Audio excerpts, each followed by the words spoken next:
व्यवस्था में एक संस्कृति एक राज्य के विचार को आजमाया गया था जब प्रथम विश्व युद्ध हो रहा था। वर्साई की संधि से बहुत से छोटे और नव स्वतंत्र राज्यों का गठन हुआ। जब वर्साई की संधि इसके कारण क्या हुआ था, नव राज्य स्वतंत्र राज्यों का गठन हुआ, यानी कि छोटे छोटे राज्यों ने क्या हो गया, उनका गठन हुआ, यानी कि वो राज्य बने। लेकिन उस समय उठाई जा रही आत्मनिर्णय की सभी मांगों को संतुष्ट करना वास्तव में असंभव था। यानी कि आत्मनिर्णय मेरी सोच है, सबकी सोच है, सबकी सोच को साथ में लेकर चलना पॉसिबल है, लेकिन अलग राज्य बनाकर चलाना वो पॉसिबल नहीं होता है। इसके अलावा एक संस्कृति एक राज्य की मांगों को संतुष्ट करने से राज्यों की सीमाओं में बदलाव आए।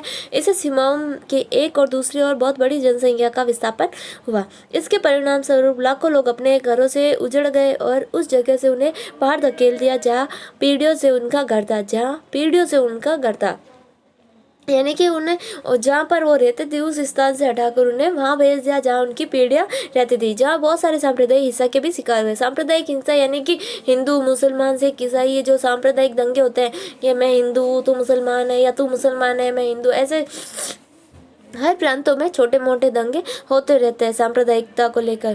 क्या हुआ, वो भी उसके सांप्रदायिक हिंसा के शिकार हुआ। अलग अलग सांस्कृतिक समुदाय को अलग अलग राष्ट्र राज्य मिले, इसे ध्यान में रखकर सीमाओं को बदला गया। इन कोशिश के कारण मानव जाति को भारी कीमत चुकानी पड़ी।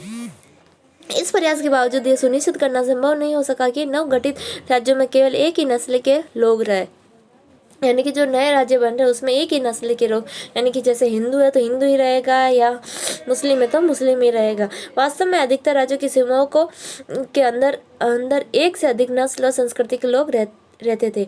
ये छोटे छोटे समुदाय राज्य के अंदर अल्पसंख्यक थे और अक्सर नुकसानदेह स्थितियों में रहते। अल्पसंख्यक यानी कि जिनकी संख्या बहुत कम होती है, यानी गिनी चुनी संख्या होती है।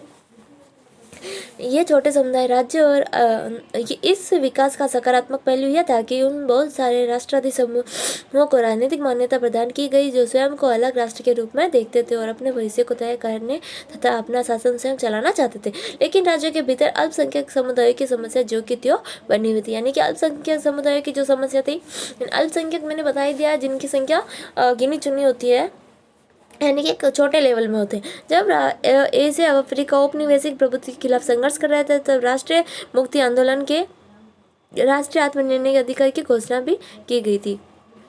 राष्ट्रीय आंदोलन का मानना था कि राजनीतिक स्वाधीनता राजनीतिक राष्ट्रीय समूहों को सामान्य मान्यता प्रदान करेगी और साथ ही वहाँ के लोगों के सामूहिक हितों की रक्षा भी करेगी। अधिकांश राष्ट्रीय मुक्ति आंदोलन राष्ट्र के लिए न्याय अधिकार और समृद्धि हासिल करने के लक्ष्य से प्रेरित थे। हालांकि यहाँ भी प्रत्येक सांस्कृतिक समूह, जिनमें से कुछ पृथक राष्ट्र होने का दावा करते